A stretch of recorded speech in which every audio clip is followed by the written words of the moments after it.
স্পষ্ট দাবি।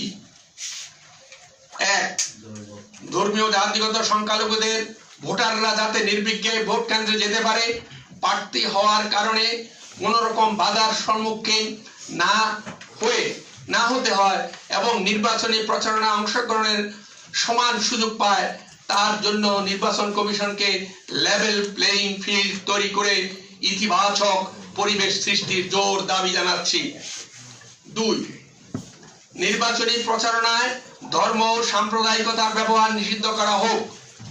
যদি কোনো প্রার্থী বা কোনো দল নির্বাচনে ধর্ম ও সাম্প্রদায়িকতাকে ব্যবহার করে তবে তার শাস্তির বিধান রাখার দাবি করছি।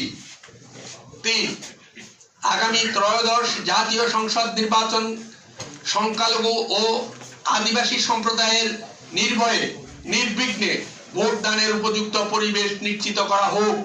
প্রয়োজনে সেনাবাহিনী নিয়োগের মাধ্যমে তাদের নিরাপত্তা সুনিশ্চিত করা হোক। 4, নির্বাচনের পূর্বাপর সময়কালে ধর্মীয় জাতিগত সংখ্যালঘুদের নিরাপত্তা নিশ্চিতকরণ ও জননিরাপত্তা, আইন শৃঙ্খলাজনিত পরিস্থিতি নিয়ন্ত্রণের তাগিদে সংখ্যালঘু অধ্যুষিত এলাকাগুলোকে ঝুঁকিপূর্ণ এলাকা হিসাবে চিহ্নিত করে পুলিশ, আনসার ইত্যাদি মোতায়েনের পাশাপাশি সেনাবাহিনী, র্যাব, বিজিবির নিয়মিত টহলদানের ব্যবস্থা করা হোক এবং মনিটরিং করার জন্য একটি মনিটরিং সেল গঠন করার জোর দাবি জানাচ্ছি।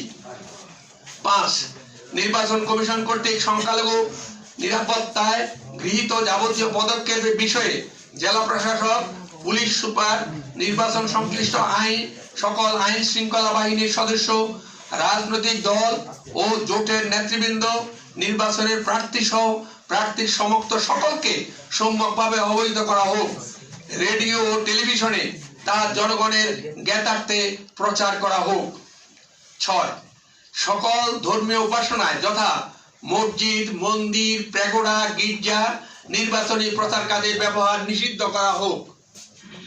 7, ধর্মীয় বিদ্বেষমূলক বক্তব্য, বিবৃতি, মিথ্যা গুজব প্রচার বা এ ধরনের যাবতীয় প্রচারণা বিশেষ ক্ষমতা আইনের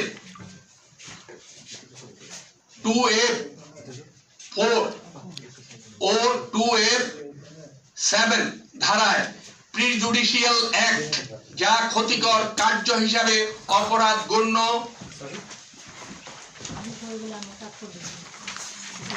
শাস্তিমূলক পদক্ষেপ গ্রহণের যথাযথ ব্যবস্থা গ্রহণ করা হোক। একই সাথে তাৎক্ষণিকভাবে দায়ী ব্যক্তিদের প্রার্থিতা বাতিলের ব্যবস্থা করা হোক। আমরা প্রিয় সাংবাদিক বন্ধুগণ,